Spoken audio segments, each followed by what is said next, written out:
ар бир кылган ишиме баа берип, туура эмес кетип атсам ошону сындап, туура жолго буруп, кеңешиңиздерди берип, мага жардам берип туруңуздар. Садыр Жапаровдун билдирүүсүнө мен аябай таң калдым да. Казино арактан адалыраак деп айткан сөзү кызык болду. Эми казино аларга караганда эми казино адалыраак болуш керек. Эми мен баягы аалым эмесмин, молдо эмесмин. Анан Садыр Жапаровго айтат элем. Садыр Жапаров, адалыраак деген нерсе жок да. Же адал, же арам болот. Казино бул арам.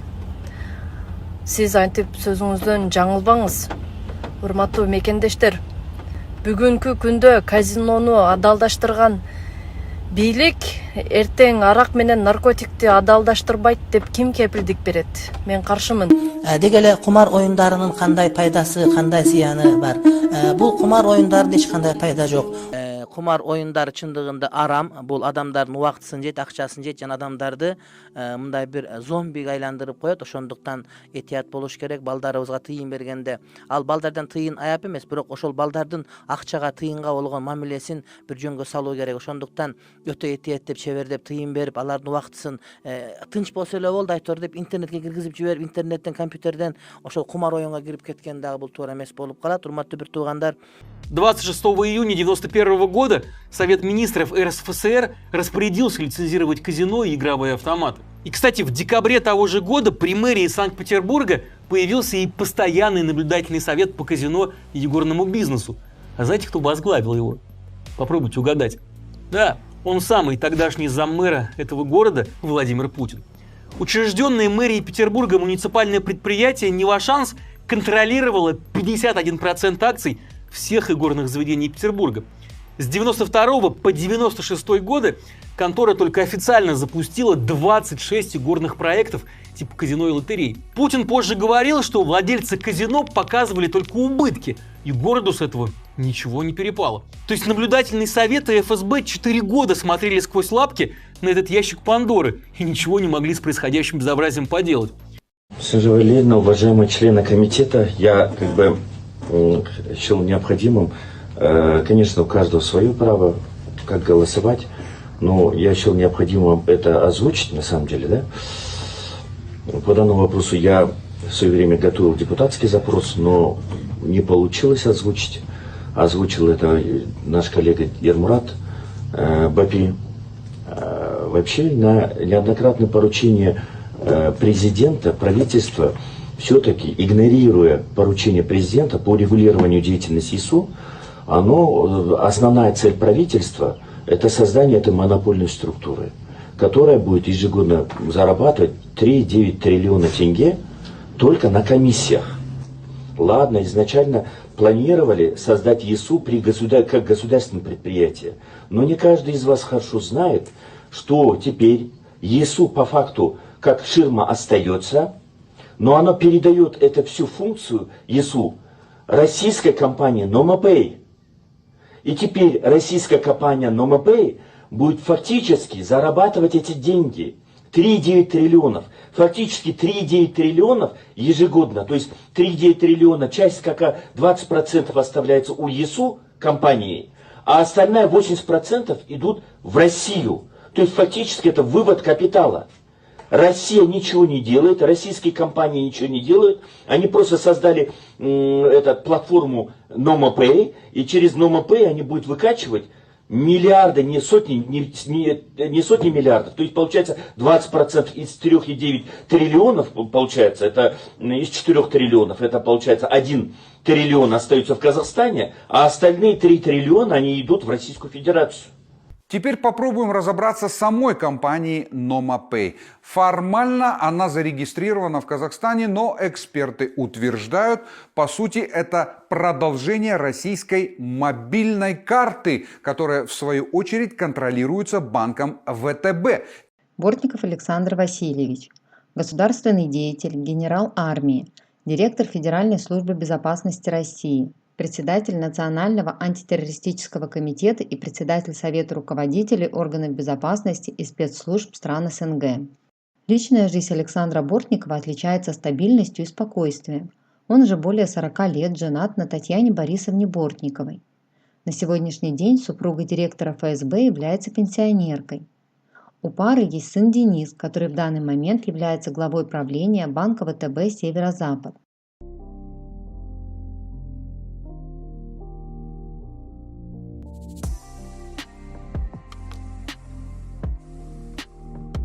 Сейчас всеобщий тренд цифровизации. Все, что в цифре, все востребовано. Все, что в диджитал, все нужно. Да?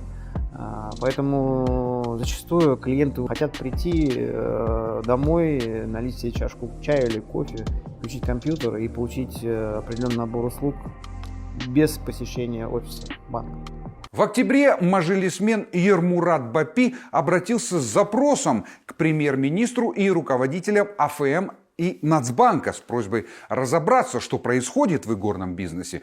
Он заявил, что этот рынок де-факто будет контролироваться единой системой учета в лице ТО Noma Pay, которая связана с российским миллиардером Умаром Кремлевым и, по сути, контролирует букмекеров. Журналист Михаил Казачков в своем телеграм-канале обратил внимание на то, что Кремлева связывали с блогером Асланом Тулигеновым, тем самым северным казахом, который недавно получил 3 года и 9 месяцев лишения свободы. Казачков задался вопросом, получается, Кремлев будет зарабатывать в Казахстане деньги через Noma Pay, чтобы затем тратить их на тех, кто наводит смуту в нашей стране.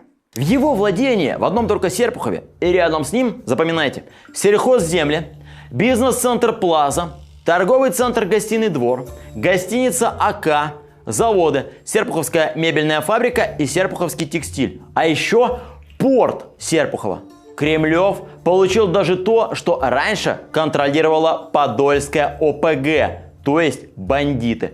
И это начинает нам объяснять причины умаровского богатства. Люди, те самые старые ОПГшники, которых все знают, помнят, любят, просто сменились на новых. И Умар Кремлев на самом деле является представителем как раз этой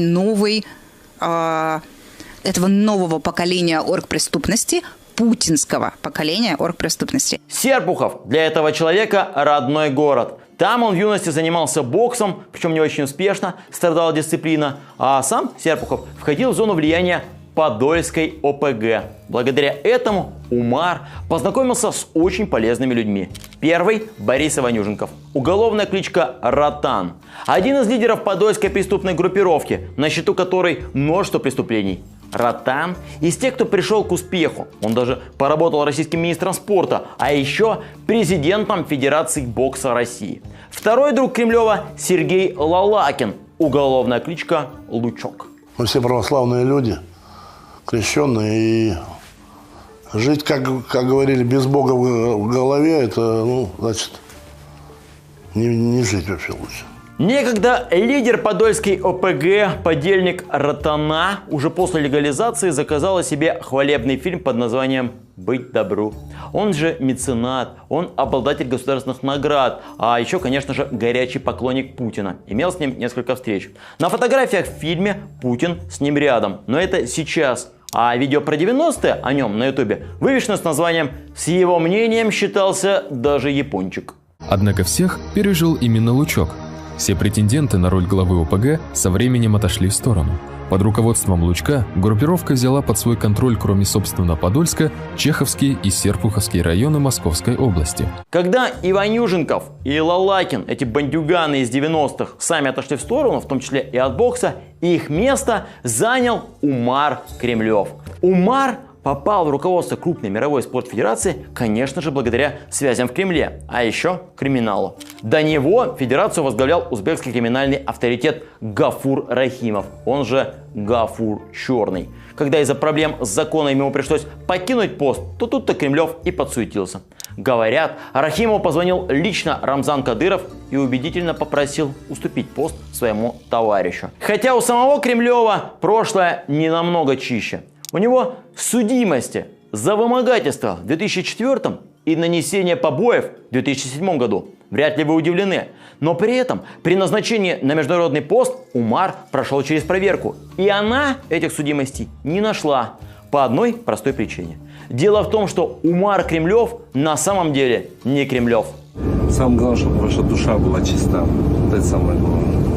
И прожить так жизнь, чтобы не было стыдно. В марте 2010 года 28-летний уроженец Таджикистана Умар Назарович Лутфулоев пришел в Серпуховский ЗАГС с не самой частой просьбой. Он решил поменять свою таджикскую фамилию на русскую.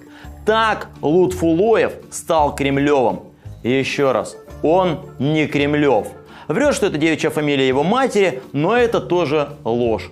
Более того, потомственный мусульманин даже принял православие и теперь жестко позиционирует себя как глубоко верующий человек. И все это для того, чтобы понравиться людям в одной очень уважаемой организации. И именно близость к ней дала Умару Лутфулоеву дорогу к власти и богатству, которое он обрел. Я думаю, что с управлением боксом он может справиться вполне сам, и это не бином Ньютона. Что касается долей в крупнейших букинистских конторах, я думаю, что, безусловно, это как-то больше связано вот с Рубежным, с управлением делами президента и выше и так далее. В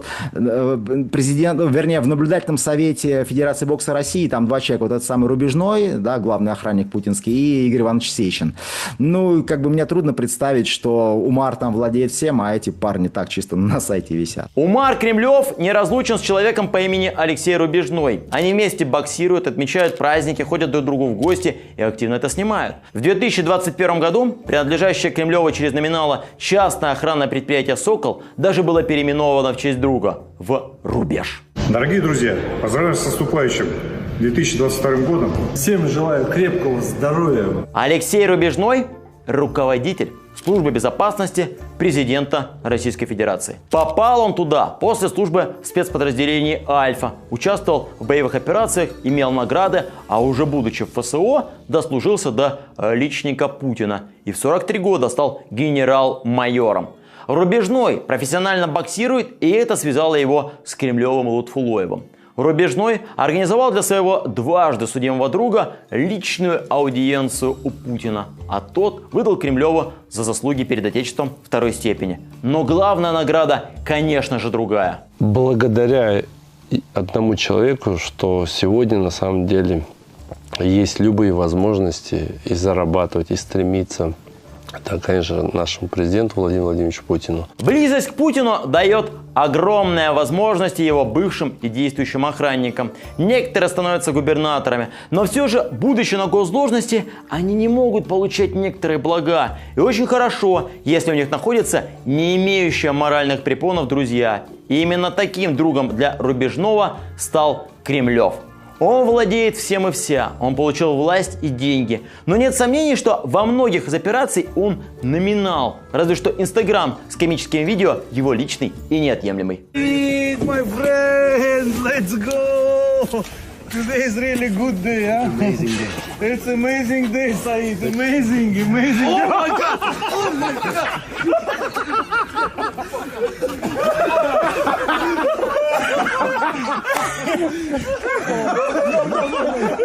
Согласитесь, что образу Умара Кремлева очень подошел бы малиновый пиджак, или пальцы в такой позиции, или барсетка. Он такой бандюган из 90-х. В те времена люди занимались криминалом, но в то же время для того, чтобы добиться высоких позиций, строили храмы, церкви. Сейчас они раздают айфоны и машины. Вообще же в прежние времена, но не в 90-е, а в 2000-е, блага доставались друзьям Путина. И все помнят фамилии олигархов Тимченко и Ковальчуков. Дальше пошли охранники, но Путин правит уже так долго, что сейчас пришла очередь друзей его охранников. Так к власти и славе пришел Умар Назарович Кремлев, он же бандит Лутфулоев, который в 90-е крышевал бы ларьки в родном Серпухове, пока его не застрелили. Но сейчас он успешный человек, которого водят на встречи с президентом и выводят от России на международную спортивную арену. Какие времена, такие герои. Вообще такой исторический день, символично получилось. День Москвы, День города, и сегодня День ветеранов бокса. И Международный центр бокса открываем. Действительно такой исторический день. Дорогие друзья, а сейчас мы приветствуем в нашем зале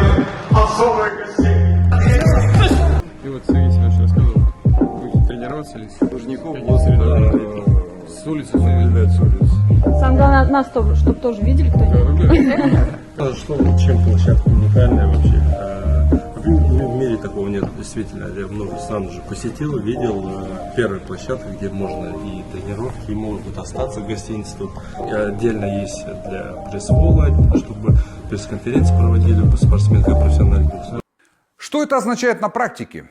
Через Noma Pay российская сторона получает не просто присутствие на рынке, а потенциально технический контроль над транзакциями, доступ к триллионным потокам казахстанских ставок и теоретический рычаг влияния на части нашей финансовой инфраструктуры. При этом, по заявлениям участников рынка, ни Noma Pay, ни ЕСУ не имеют сертификации информационной безопасности, а контроль за данными пользователей завязан на какие-то договоры с грифом «для служебного пользования». То есть депутат Базарбек, по сути, был прав. У нас на глазах выстраивается канал вывода капитала и данных через частную компанию с плотными российскими связями. Просто власти, судя по всему, предпочитают этого не замечать. Или действительно не видят.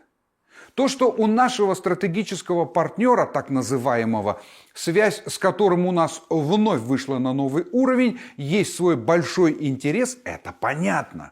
Если поднапрячься, можно назвать еще несколько фамилий из окружения Путина и кремлевской администрации. Более-менее ясно и с обезличенными госорганами, если исходить из того, что доступно в открытых данных, на поверхность выходят несколько ключевых игроков. Со стороны государства это Министерство туризма и спорта, через которое проталкивается ЕСУ, а также само правительство, точнее отдельные пока неизвестные нам его представители, но почему-то на ум приходят структуры все той же Дариги Назарбаевой и фигуры из окружения первого президента, которые традиционно контролируют игровой сектор, например, лотереи, ну и смежные с ними направления.